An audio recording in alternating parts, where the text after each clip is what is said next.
오늘 말씀 한번 읽어보겠습니다. 우리는 사명을 위해 지음받은 사람들입니다. 요한복음 17장 18절 말씀 보면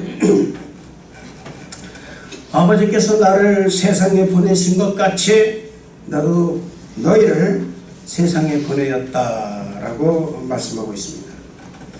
이 말씀은 하나님께서 이 예수님을 이 세상에서 감당할 사명을 위해서 보내신 것 같이 예수님도 우리를 이 세상에 보내신다라는 것을 말씀하고 있는 것입니다.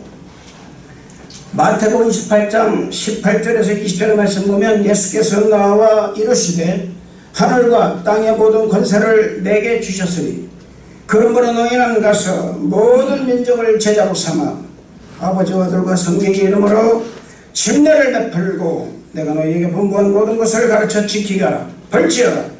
내가 세상 끝날까지 너희와 항상 함께 있으리라 라고 말씀하고 있습니다. 예수님을 믿는 성도의 삶에 있어서 가장 중요한 것은 예수님께서 나에게 주신 사명을 완수하는 것이라는 사실을 잊지 마시기를 바라는 것입니다. 사랑하는 성도 여러분, 여러분과 저는 하나님이 주시는 사명을 위해서 지음받았다는 사실을 잊지 마시기를 바랍니다. 하나님은 지금도 이 세상에서 역사하고 계시고 또한 우리가 당신과 함께 일하기를 원하신다는 것입니다. 이것을 가리켜서 영어로 미션, 바로 한국말로는 사명이라고 부르는 것입니다. 하나님은 우리가 그리스도의 몸 안에서의 사역과 그리스도의 몸 바뀐 이 세상에서 사명 둘 다를 감당하기를 원하신다는 것을 믿으시길 바랍니다. 사역은 그리스도의 몸 안에 있는 믿음의 공동체를 대상으로 하는 섬김을 말하는 것입니다. 그러나 사명은 이 땅에 믿지 않는 사람들을 향한 섬김을 말하는 것입니다. 이 섬김이 바로 영혼 구령이라는 것입니다. 그래서 한 부분은 다른 크리스찬들과 섬김과 사랑을 나눠야 하는 책임이 있고 또 다른 하나는 우리 자신에게만 주어진 아주 특별한 과제인 이 복음 전도라는 사실인 것입니다. 영어 단어로서 이 사명은 미션입니다. 미션은 라틴어 샌딩에서 유래된 것입니다. 크리스찬이 된다는 것은 구원받은 것으로 끝나는 것이 아니라 예수 그리스도를 대표해서 이 땅에 보내지는 것을 포함하는 것입니다. 예수님은 요한복음 20장 21절에 아버지께서 나를 보내신 것 같이 나도 너희를 보내노나라고 말씀하고 있습니다. 우리 예수님은 이 땅에서의 당신의 사명이 무엇인지를 명백하게 이해하셨습니다. 12살 때 예수님은 나는 아버지 일을 해야 한다라고 누가복음 2장 49절에 말씀하셨고 21년 후에 십자가에서 돌아가시면서 다 이루었다. 요한복음 19장에 30절에 이렇게 말씀하셨습니다. 책의 앞뒤 부분처럼 이 두 문장은 우리 예수님께서 하나님의 목적을 따라 올바르게 사신 삶의 모습을 한눈에 보여주고 있는 것입니다. 예수님은 하나님 아버지께서 주신 사명을 감당하시고 완수하신 것입니다. 이제 예수님이 이 땅에서 가지고 있던 사명은 우리의 것이 된 것입니다. 그 이유는 우리가 그리스도의 몸이기 때문인 것입니다. 그분이 육신을 입고 하신 일을 우리는 그분의 영적인 몸인 교회로 계속해서 이어나가야 한다는 것입니다. 그 사명이 바로 사람들에게 하나님을 알리는 것입니다. 이것을 복음 전파라고 하는 것입니다. 한마디로 전도의 사명을 감당하는 것입니다. 고린도후서 5장 18절의 말씀을 보면 모든 것이 하나님께로 났으며 그가 그리스도로 말미암아 우리를 자주 화목하게 하시고 또한 우리에게 화목케 하는 직분을 주셨느니라고 말씀하고 있습니다. 이 말씀은 예수님을 믿는 구원받은 사람은 하나님과 화목하게 됨과 동시에 구원받아 하나님과 화목하게 된 사람은 다른 사람을 하나님과 화목하게 만드는 전도의 책임이 주어졌다는 것을 의미하는 말씀인 것입니다. 그렇기 때문에 우리는 하나님을 사랑하고 하나님의 가족이 되며 하나님을 닮아가고 하나님을 섬기며 다른 사람들에게 하나님을 전하는 사람이 되어야 된다는 사실입니다. 하나님 우리를 구원하셨고 또 우리를 보내신 것임을 잊어서는 안 될 것입니다. 고린도후서 5장 20절 말씀 보면 그러므로 우리가 그리스도를 대신하여 사신이 되어 하나님 우리를 통하여 너희를 권면하시는 것 같이 그리스도를 대신하여 간청하노니 너희는 하나님과 화목하라 말씀하고 있습니다. 우리는 하나님의 사랑과 목적을 세상에 전하는 메신저라는 사실을 잊어서는 안 될 줄로 믿습니다. 그러므로 첫째로 우리에게 주어진 사명에 대한 중요성을 우리가 인식을 해야 한다는 것입니다. 우리에게 주어진 사명이 중요한 이유는 이 사명이 예수님께서 부활하신 후에 제자들에게 주신 사명이기 때문에 그렇다 그 말입니다. 이 예수님의 제상명령이 바로 마태복음 28장 18절에서 20절의 말씀인 것입니다. 예수께서 나와 이르시되 하늘과 땅의 모든 권세를 내게 주셨으니 그러므로 너희는 가서 모든 민족으로 제자를 삼아 아버지와 아들과 성령 이름으로 심례를 베풀고 내가 너에게 분부한 모든 것을 가르쳐 지키게 하라. 벌지어다 내가 세상 끝날까지 항상 너희와 함께 있으리라고 말씀하고 있습니다. 예수님의 지상 이 명령에는 5가지 사명이 주어진 것입니다. 첫째로 이 세상을 향하여 가라는 사명인 것입니다. 우리는 세상을 향해 가야 된다는 사실이에요. 둘째로 모든 민족을 제자로 삼아야 하는 사명인 것입니다. 셋째로 아버지와 아들과 성령의 이름으로 침례를 베풀어야 하는 사명이 우리에게 주어진 거예요. 넷째로 예수님께서 분부한 하나님의 나라에 대하여 많은 사람들에게 모르는 사람들이 가르쳐야 한다는 사명을 우리가 받은 것입니다. 마지막으로 하나님의 말씀을 가르쳤으면 그 말씀을 그대로 말씀대로 지키고 살아가게 만들어야 되는 우리 책임이 우리에게 주어진 것입니다. 지상명령은 목사들이나 선교사들에게만 주어진 것이 아니고 예수님을 따르는 모든 사람들에게 주어진 것이라는 사실을 잊지 마시기를 주님의 이름으로 부탁을 드리는 것입니다. 이 사명은 선택할 수 있는 것이 아닙니다.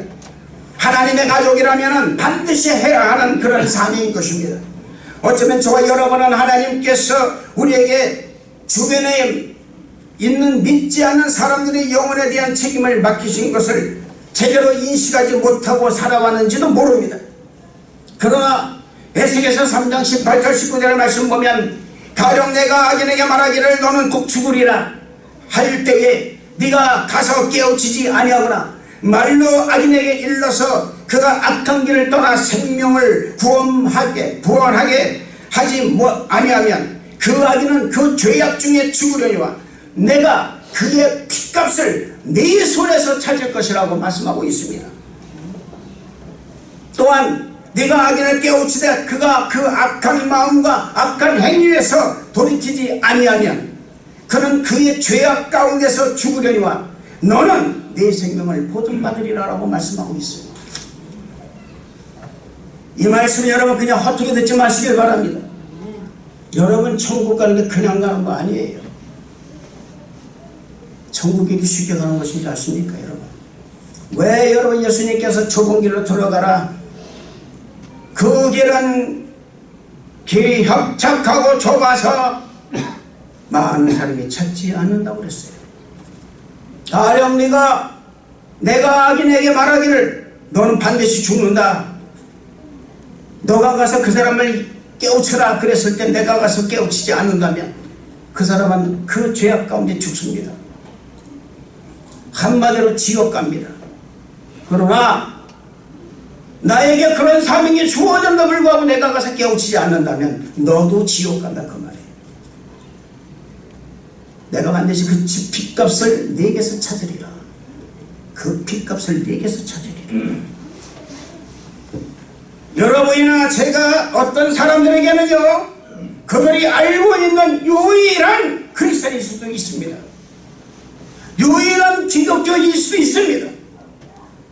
내 아들이나 내 딸들에게도 내가 가르칠 수 있는 유일한 사람이 내가 될 수 있다는 거예요. 그렇기 때문에 우리는 때를 얻든지 못 얻든지 믿지 않는 사람들에게 복음을 전해야 되는 거예요. 둘째로 우리의 사명은 하나님이 주신 특권입니다. 해봅시다. 우리의 사명은 우리의 사명은 하나님이 주신 위대한 특권이다. 위대한 위대한 특권이에요, 여러분. 하나님이 주신 이 사명은 그리스도인으로서의 가장 위대한 특권이 되는 거예요. 바울은 말합니다. 모든 것이 하나님께로 났나니 저가 그리스도로 말미암아 우리를 자유와 화목하게 하시고 또 우리에게 화목하게 하는 직책을 주셨으니라고 고린도후서 5장 18절에는 말하고 있어요. 우리의 사명은 여러분 두 가지 큰 특권을 포함하고 있습니다. 첫째가 뭐냐면 하나님과 함께 일하는 거예요. 둘째가 뭐냐면 하나님을 대표하는 것입니다. 우리는 하나님의 나라를 건설하는데 그분의 파트너가 되었다는 사실이에요. 바울은 이것을 뭐라 부르냐? 하나님의 동역자라고 부른 것입니다. 우리가 하나님과 함께 일하는 자로서라고 이렇게 말한 거예요. 예수님은 저와 여러분을 구원하셨고 가족으로 맞아주셨으며 성령을 부어주셨고 이 땅에서 당신의 메신저로 나를 삼으신 거예요. 고린도후서 5장 20절 말씀 보면 그러므로 우리가 그리스도를 대신하여 사신이 되어 하나님이 우리를 통하여 너희를 권면하시는 것 같이 그리스도를 대신하여 간청하노니 너희는 서로 화목하라. 하나님과 화목하라. 이렇게 말했습니다. 영원한 삶을 소유하시는 방법을 이야기해 주는 것은 다른 사람을 위해 할 수 있는 가장 위대한 특권의 일이라는 사실을 믿으시길 바랍니다. 만일 우리의 이웃이 암에 걸려 있거나 중병에 걸려 있는데 내가 그 치료법을 알고 있어요. 그런데도 불구하고 생명을 구원할 수 있는 정보를 알려주지 않는 것은 죄가 되는 거예요. 범죄가 된다 그 말입니다. I don't care. 나는 잘 모르겠다 이 말이에요. 가령 여러분 다른 사람이 내가 어려움이 처해 그 사람이 어려움이 처해 있는데 불구하고 그 어려움을 벗어나는 길을 내가 알고 있어요. 그런데 무관심해 버리는 거예요.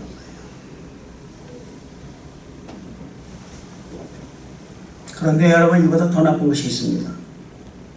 그게 뭐냐면 사랑, 용서, 삶의 목적, 평화, 은혜 그리고 영생으로 길로 가는 그 길을 내가 걸어가면서 타인에게 전하지 않는 범죄가 더 큰 거예요.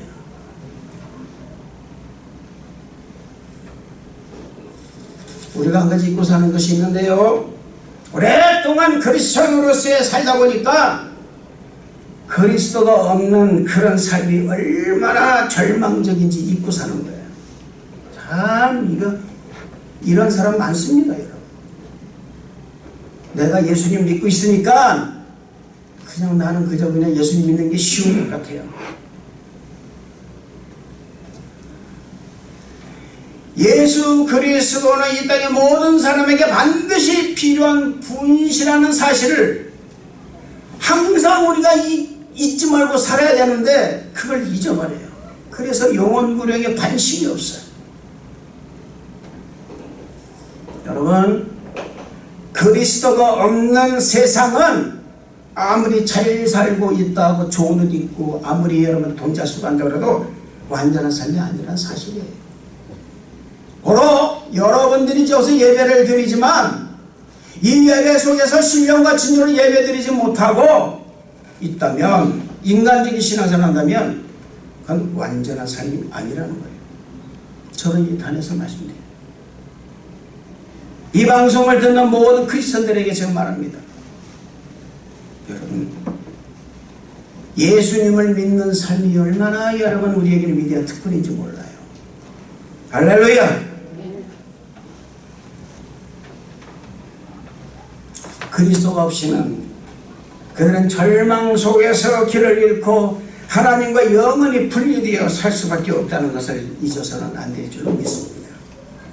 사도행전 4장 12절 말씀에 보면 다른 일에서 구원을 얻을 수 없나니 천하 인간의 구원을 얻을 만한 다른 이름을 우리에게 주신 일이 없음이라. 할렐루야. 내게 아무리 잘한다고 그래도요 그 사람의 영이 그리스도와 함께는 영이 아니라면 도움받지 마세요. 정말로. 받아봤자 여러분 나만 내 영혼만 잠식되는 거예요. 내 영혼만 흐트러지는 거예요. 오직 우리 예수님만이 우리의 구원자요, 우리를 죄의 사슬에서 해방시킬 수 있는 유일한 분이심을 깨닫고 우리에게 주신 이 사명의 특권을 행하시는 성도 여러분 다 되시기를 주님 이름으로 축원을 드리겠습니다. 위대한 특권을 가졌어요. 자부심을 가져야 됩니다. 영적 자부심을 가져야 한다 그 말입니다. 셋째로, 우리에게 주신 이 사명은 내가 왜 살아야 하는지 그 삶의 의미를 부여해 주는 거예요. 다시 말씀드리겠습니다. 우리에게 주신 사명은 내가 왜 살아야 하는지 그 삶의 의미를 부여하는 거예요. 삶의 의미. 그냥 살아갈 수 있어요. 일하서 일하고 직장생활 합니다. 예, 내 가족을 위해서 열심히 살아 삶의 의미를 거둬둘 수 있어요. 하지만 죄송하지만 여러분 그게 삶의 의미가 다 아니라, 인간은요 여러분 사후세계를 잘 몰라요. 사후세계를 얘기를 안 해요. 죽으면 끝난다고 그래요. 여러분 죽으면 끝난다고 왜 성경에 써 있습니까? 한 번 죽는 것은 세상에 사람들에게 정한 이치요, 그 후에는 반드시 심판이 있으리라. 전도서 12장의 말씀 보면은 사람이 선악과 한일은 반드시 심판을 받는다고 써 있습니다. 여러분 성경을 믿죠? 아멘? 아멘? 아멘. 성경을 믿잖아요. 그럼 내가 어떻게 살아야 되는지, 내가 어떤 삶의 가치를 둬야 되는지 분명히 알다고 말입니다. 인생을 가장 가치 있게 사는 방법은 가치 있는 것에 자신의 인생을 잘 사용하는 그런 사람이 진짜 가치 있는 인생을 살아가는 거예요. 윌리엄 제임스라는 사람은 이렇게 말합니다. 우리의 삶을 가장 잘 사용하는 방법은 삶보다 오래 남을 수 있는 일에 사용하는 것이다 이렇게 말합니다. 내 삶보다 오래 남을 수 있는 일, 여운이 남는 인생, 봉사를 하더라도 여운이 남는 인생, 남에게 헌신을 하더라도 여운이 남는 헌신, 인간적인 헌신이 아니라 그냥 먹고 뚝 떨어지는 것이 아니라 여운이 남는 거예요. 띵 하고 울리는 여운이 남아야 된다 그 말이에요. 그게 없으면 다시 생각해야 돼요. 내 인생 사는 걸. 그토록 오래 남는 것이 무엇이 있을까요? 우리의 이 인생 속에서. 그것은 오직 하나님이에요. 하나님 나라뿐이라는 사실이에요. 우리가 추구해야 돼요. 그 밖에 모든 것은 다 사라질 것입니다. 마태복음 6장 33절에 너희는 먼저 그의 나라와 그의 의를 구하라. 그러니 모든 것을 너희에게 더하시리라 말씀하셨어요. 예배, 교제, 영적인 성장, 사역, 사명, 이 땅에서 주님 주신 그 사명에 내가 헌신되는 삶을 살아야 그 헌신의 결과는 영원하다는 사실입니다. 만일 하나님이 주신 이 땅에서 사명을 다하지 못하면 우리는 그분의 주신 삶을 낭비하는 것입니다. 바울은 오늘 이렇게 말씀했습니다. 한번 다시 읽어볼까요? 사도행전 2장 20장 24절의 말씀 다같이 시작. 내가 달려갈 길과 주 예수께 받은 사명 곧 하나님의 은혜의 복음을 증언하는 일을 마치려 하면 나의 생명조차 조금 더 귀한 것으로 여기지 아니하노라. 사랑하는 성도 여러분, 여러분 주위를 둘러보시길 바랍니다. 내 주위를 둘러보세요. 내 주위 누가 있나? 내 주위 누가 있을까? 내 주위에 여러분 있잖아요. 예수를 믿고 정말 영적인 사람이 있으면 그 사람은 성공한 사람이에요. 근데 내 주위에 영적인 사람이 육적으로 달라붙는 사람이 있다면 조금 생각 다시 해야 돼요. 왜? 저와 여러분 예수를 믿는 사람들이 그렇습니다. 예수 안 믿으면 의외로 괜찮아요. 예수 안 믿으면 괜찮아요 여러분. 인간은 커뮤니티 얼마나 좋습니까 여러분. 좋아요. 우리는 그 커뮤니티 프로세스에서 뭐가 있어야 되느냐, 하나님을 믿는 영적인 사람이 내 곁에 있느냐 없느냐에 따라서 인생이 달라지는 거예요. 여러분 또 하나 있습니다. 우리 주변에 보면요 여러분, 예수님을 믿지 않는 수많은 영혼들이 우리 주변에 있는 거예요. 널려 있어요. 자신의 개인적인 성교들을 돌아보시고 기도하시기를 바라겠습니다. 하나님, 나에게 예수님에 대해서 전하라고 누구를 나의 삶에 붙여주셨습니까? 라는 거예요. 일터에서, 가정에서, 내 사업처에서, 하나님, 내가 누구에게 예수를 전하라고 나에게 어떤 사람을 붙여줬습니까? 라는 거예요. 기도해보셨습니까? 여러분, 이 세상에서는요, 우리가 사는 것과 하나님 만들어 놓으신 우리의 모습 때문에 우리만이 손을 뻗칠 수 있는 사람들이 있다라는 사실을 잊어서는 안 됩니다. 우리는 우리만이 손이 뻗칠 수 있는 사람들을 향해 손을 뻗어야 되고요, 그들의 손을 잡아줘야 되는 거예요. 왠지 아십니까? 그 이유에는 이 세상에는 반드시 종말이 오기 때문에 그렇다 그 말입니다. 하나님의 시간표는 이미 정해져 있는 거예요. 예수님께서 반드시 이 땅에 재림하실 것입니다. 그것이 언제 일어날 것인가에 대해서 우리는 알지 못해요. 사도행전 1장 6절의 말씀 보면 예수님께서 하늘로 올라가시 바로 전에 제자들이 그런 질문을 합니다. 어느 때에 이런 일이 일어나겠습니까? 라고 묻습니다. 근데 여러분, 이 질문에 예수님의 대답은 놀라웠어요. 그게 사도행전 1장 7절 8절인데 이르시되 때와 시기는 아버지께서 자기의 권한에 두셨으니 너희가 알 바 아니다. 오직 성령이 너희에게 임하시면 너희가 권능을 받고 예루살렘과 온 유대와 사마리아와 땅끝까지 이르러서 내 증인이 되리라 라고 말씀하셨습니다. 전혀 동문서답입니다. 예수님께서는 제자들의 예언에 대해서, 종말에 대해서, 언제 오시는가에 대해서 이야기하고 싶어 했을 때 예수님은 재빨리 화제를 전도로 바꾸신 거예요. 예수님은 제자들이 땅에서의 사명에 집중하기를 원하셨다라는 거예요. 대통령께 무슨 뭐 이런 재림에 대해서 논하는 게 아니라 너희는 나의 재림에 대해서 구체적인 상황들을 너희가 신경 쓸 거 아니다. 너 신경 쓰지 말라 그 말이야.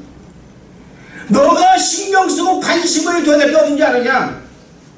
그것은 내가 너에게 준 사명이다. 그것에 집중하라. 다른 데 집중하지 말아라.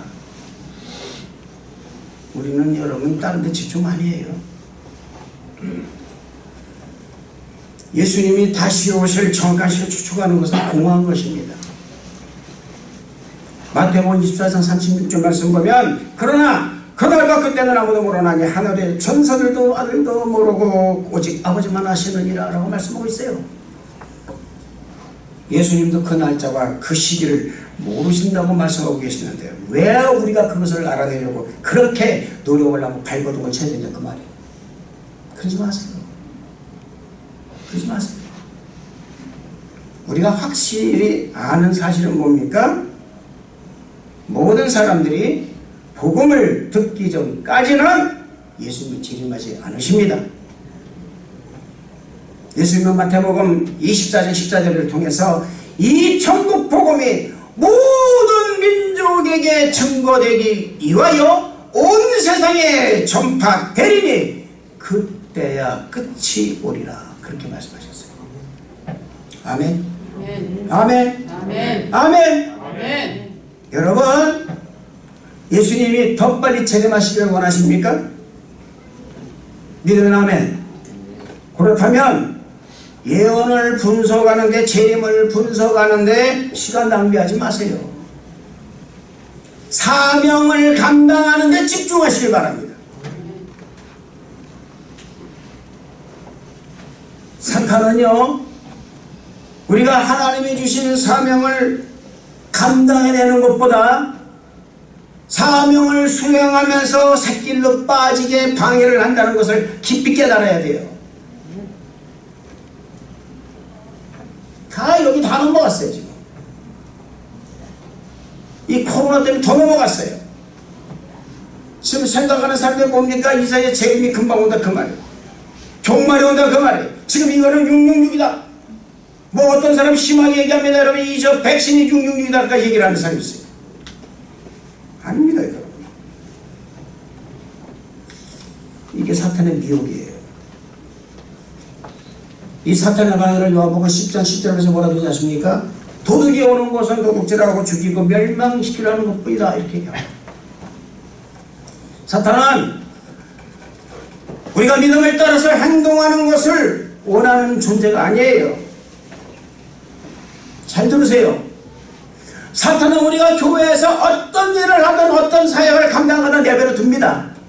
그러나 우리가 누군가를 천국에 인도하지 않는 한은 여러분, 사탄은 그냥 내버려둬요. 좋은 일이라도 내버려둬요. 하지만 우리가 여러분의 사명에 대해서 진지해지는 순간, 사명에 대해서 뭔가 우리가 더 깨닫는 순간, 영혼을 사랑하고 내가 복음을 전해야 되겠다라고 이렇게 생각하는 그 순간에 사탄은 온갖 종류의 방해를 다 들이댑니다. 명분을 들이댑니다.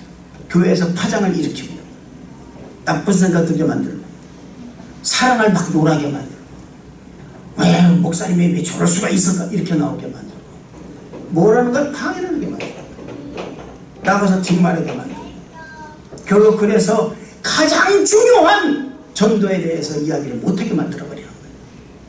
그게 사탄의 방해예요. 이런 일이 우리 주변에서 일어날 때 우리가 해야 할 일을 뭔지 아십니까?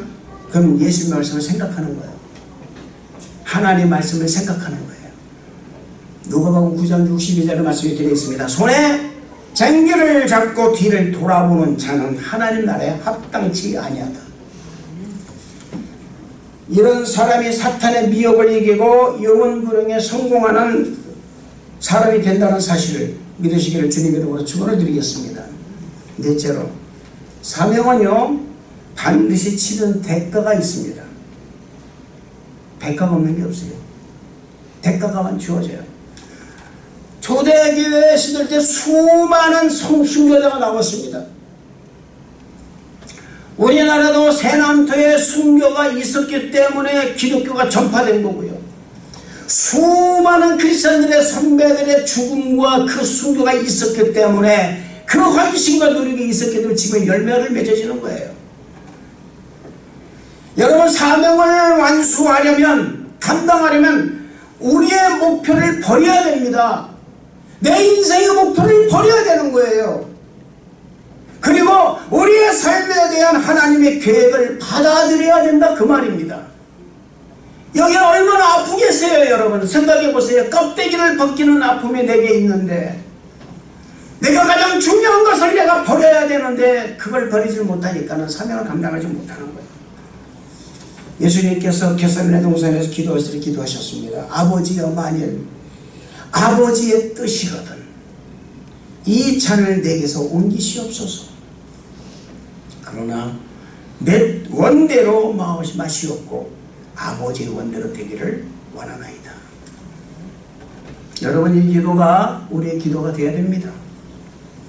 나의 권리, 나의 기대, 나의 꿈, 나의 계획, 나의 야망, 이 모든 것을 그분에게 양보해야 된다는 사실이에요. 하나님, 제가 하는 일들이 잘 되게 해주세요. 이런 이기적인 기도보다는 하나님, 하나님이 기뻐하신 일을 하도록 저를 도와주세요. 이 기도를 해야 돼요. 하나님이 기뻐하시는 일이 무엇입니까? 내가 기뻐하는 게 아니라 하나님이 기뻐하는 일이 무엇입니까? 여러분, 여러분의 영적 사인이 들어있는 백지 수표를 한번 하나님께 한번 내밀어 보세요. 아무것도 없는데 내 사인이 들어가 있어요. 하나님, 이 백지에 하나님께서 당신이 계획한 것을 그냥 써주십시오. 그럼 내가 행하겠나이다. 할렐루야. 네. 할렐루야. 네. 구체적인 것들을 채워달라고 기도하세요. 로마서 6장 13절 말씀 보면은 또한 너희 지체를 불의의 병기로 들이지 말고 오직 너희를 자신을 죽은 자 가운데서 다시 산 자 같이 하나님께 드리며 너희 지체를 의의 병리로 하나님께 드리라. 이와 똑같은 거예요. 내가 하나님께 영적 백지 수표를 내리는 거랑 똑같은 거 말입니다.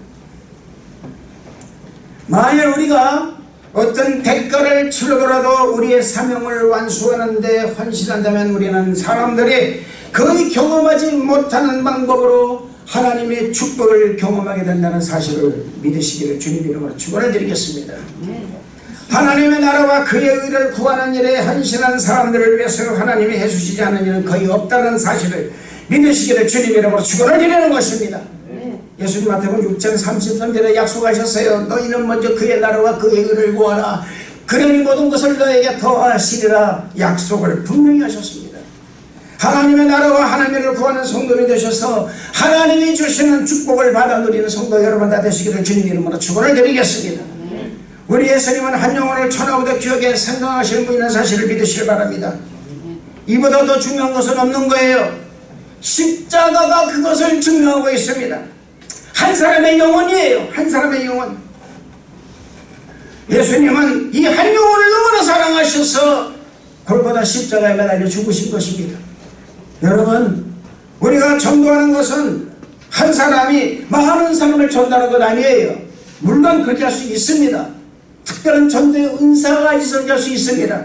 그러나 먼저 믿은 우리가 한 영혼을 가슴에 품고 기도한다면 그게 배신자예요. 여러분, 기도한다면 그 역사는 우리 주님이 하신다는 사실을 믿으시기를 주님 이름으로 축원을 드리겠습니다. 한 영혼을 구원해야 되는 이 말이에요. 한 영혼. 해봅시다. 한 영혼. 한 영혼이에요. 여러분 개개인마다 한 영혼입니다. 저는 우리 순복음 방주기 성도 여러분들이 예수님을 위해서 한 사람 더 이런 거예요. 예수님을 위해서 한 사람 더 찾으려고 노력하는 성도가 되시기를 주님 이름으로 축원을 드리겠습니다. 이 말씀이 여러분 신앙생활에 가장 초점이 된다면 우리는 반드시 영혼 구령의 성공을 거두는 저와 여러분이 된다는 사실을 믿으시기를 주님 이름으로 축원을 드리겠습니다. 영혼을 구원하는 것보다 영생을 위해 더 좋은 것은 없는 거예요. 천국의 큰 상급이 뭔지 아십니까? 영혼을 구령하는 거예요. 만일 우리가 하나님께 쓰임받기를 원한다면 하나님의 관심을 두시는 것에 관심을 갖는 성도 여러분 되시기를 주님 이름으로 축원을 드리겠습니다. 예수님의 가장 큰 관심은 당신이 창조하신 사람들의 구원이라는 사실을 잊지 마시기를 주님 이름으로 축원을 드리겠습니다.